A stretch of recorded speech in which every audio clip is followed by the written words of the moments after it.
बिस्मिल्लाहिर्रहमानिर्रहीम सल्लल्लाहु ताला अला मुहम्मद व अला आलिहि व सहबिहि व बारिक वसल्लम। स्टूडेंट्स, आफ्ताब अतारी आपसे मुखातिब हूँ। आपकी डेट शीट आ चुकी हुई है। डेट शीट आने के बाद आप भरपूर तरीके से उम्मीद है तैयारी कर रहे होंगे अपने सप्लीमेंट्री एग्जाम्स की। आपके सप्लीमेंट्री एग्जाम्स के लिए कुछ इंपॉर्टेंट चीज़ें जो है वो कोशिश करूंगा कि आप लोगों को अपडेट कर दूं, ताकि आप अपनी तैयारी के दौरान उनको भी एक नज़र जो है वो देख लें। तो जनाब, कॉस्ट अकाउंटिंग के ऊपर बात करते हैं। कॉस्ट अकाउंटिंग का जो एनुअल पेपर था आपका 2022 का, जनाब उसमें उसने चैप्टर नंबर 8 जो है उसमें इन्वेंट्री लेजर कार्ड वो उसने पूछ लिया। ठीक है जी, जिसमें लाइफ ऑफ फाइफो एवरेज था। और साथ में उसने चैप्टर नंबर 8 का ही एक और टॉपिक पेपर में पूछा, वो था inventory level, minimum inventory, maximum inventory, order point, ये उसने पूछ लिया। अब दो टॉपिक ज्यादा बाकी बचते हैं और वही दो इन दो से ज्यादा इंपॉर्टेंट थे। सो इस दफा वो इंपॉर्टेंट है। क्यों? क्योंकि उसने फाइनल में नहीं पूछा। कौन सा? जनाब, आपके पास टॉपिक है इकोनॉमिक ऑर्डर क्वांटिटी। और इकोनॉमिक ऑर्डर क्वांटिटी के वो क्वेश्चन ज्यादा इंपॉर्टेंट है जिसमें सेविंग फाइंड हमने करनी होती है।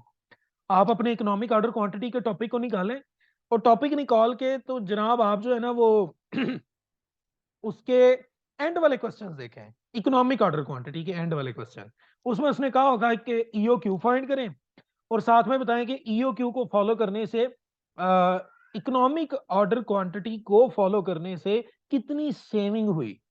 तो ये वाले जो क्वेश्चन है ये ज्यादा इंपॉर्टेंट है, इनको आप तैयार करें इस दफा।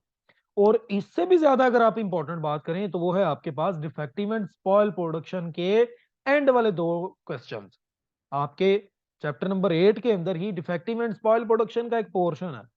उसके जो एंड वाले दो क्वेश्चन है वो ज्यादा इंपॉर्टेंट है, जिसमें उसने डिफेक्टिव प्रोडक्शन को भी ऐड किया और स्पॉइल प्रोडक्शन को भी। तो उससे रिलेटेड मेरी वीडियोस ऑलरेडी मौजूद हैं, उनको आप देखिएगा। इंशाल्लाह काफी हद तक जो है वो अंडरस्टैंडिंग हो जाएगी। फिर उसके बाद बात करते हैं चैप्टर नंबर जनाब 5, सीजीएस। सीजीएस का याद रखें, हमेशा वो वाला क्वेश्चन ज्यादा इंपॉर्टेंट होता है जिसमें सीजीएस का फॉर्मेट यूज हो रहा होता है। तो मैं अगर आपको बात करूं सुहेल अफजल की जो बुक है कॉस्ट अकाउंटिंग की, उससे, तो उसके अंदर ना क्वेश्चन नंबर 4 है गालिबन, जिसमें ना उसने अप्लाइड एफओएच और एक्चुअल एफओएच दोनों ही एक क्वेश्चन के अंदर दिए हुए हैं। और वो हमें कहता है सीजीएस फाइंड करें। सीजीएस जब हम फाइंड कर लेते हैं उसका जवाब आता है सीजीएस एट नॉर्मल। फिर उसके बाद हमने अप्लाइड और वो अंडर अप्लाइड और ओवर अप्लाइड एफओएच को वहां पर ट्रीट करना होता है एक्चुअल और अप्लाइड एफओएच की मदद से। तो जनाब वो वाला क्वेश्चन अहम है, उस तरह के क्वेश्चन अहम हैं, तो उनको आप तैयार करें। सीजीएस का तो कोई भी क्वेश्चन ऐसा नहीं जो अहम ना हो। जिस तरह चैप्टर नंबर 8 में से दो क्वेश्चन पूछने के चांस होते हैं और उसने पूछे भी, तो मेरे भाई याद रखें चैप्टर नंबर 5 सीजीएस में से भी दो क्वेश्चन पूछने के चांस होते हैं। सो कोशिश करें कि सीजीएस का कोई भी क्वेश्चन मत छोड़ें, इसको आप जरूर गो थ्रू करें। अगर आप पहले 4-5 क्वेश्चन देखें तो उनमें क्वेश्चन नंबर 4 ज्यादा इंपॉर्टेंट है। उसके बाद अगर आप मजीद आगे मूव करें तो आपको पता है हर क्वेश्चन, जैसे उसने दो क्वेश्चन पेपर में वो उसमें बुक में दिए हुए हैं, तो आप अगर एक एक को तैयार करते जाएंगे तो ऑटोमेटिकली दूसरा दूसरा तैयार हो जाएगा। हाँ, कुछ क्वेश्चन ऐसे भी हैं जो अपनी मिसाल आप हैं, मतलब क्या कि उन जैसा कोई और क्वेश्चन पेपर नहीं है बुक के अंदर। मुझे याद पड़ता है कि एक सीजीएस का ही क्वेश्चन है, क्वेश्चन नंबर 14। सल्लल्लाहु अलैहि वसल्लम, अजान हो रही है हमारे पास।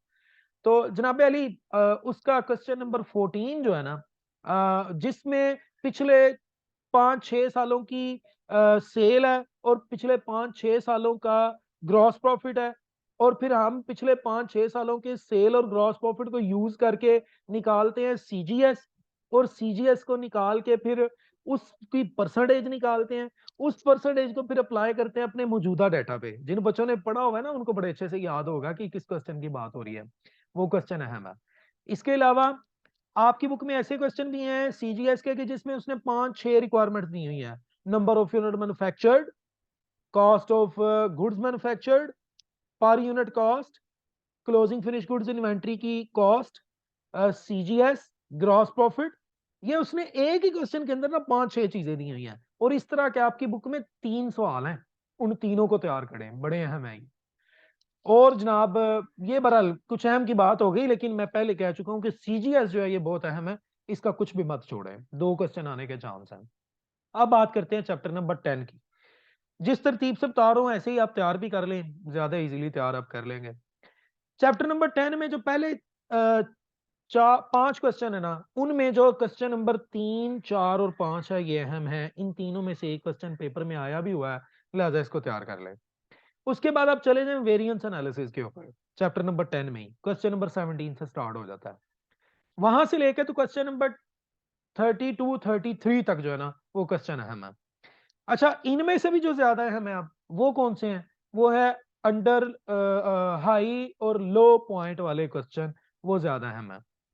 फिर इसके अलावा जनाब ऐसे क्वेश्चन भी उसने एफओएच के अंदर दिए हुए हैं जिसमें एक्चुअल डाटा पूरे साल के, सॉरी अप्लाई जो है ना एस्टिमेटेड डाटा पूरे साल का, और जो एक्चुअल डाटा है ना वो उसने पर मंथ का दिया हुआ है। तो वो पर मंथ होने की वजह से ना हमें वहां पर फिक्स एफओएच को डिवाइडेड बाय 12 करना पड़ता है। बच्चों को पता होगा जिन्होंने किया है। तो जनाब वो क्वेश्चन अहम है। तो आप बहरहाल कोशिश करें कि क्वेश्चन नंबर 17 से 33 तक सारे क्वेश्चन को गो थ्रू करें, क्योंकि ये इतना काम नहीं है कि आप कहें कि ये तो सर ने बहुत ज्यादा बता दिया। मेरे भाई तसल्ली से बैठे ना तो 3 से 4 दिन में कॉस्ट खत्म हो जाती है। तो इसके बाद हम मूव करें chapter number 7, CPR, cost of production report.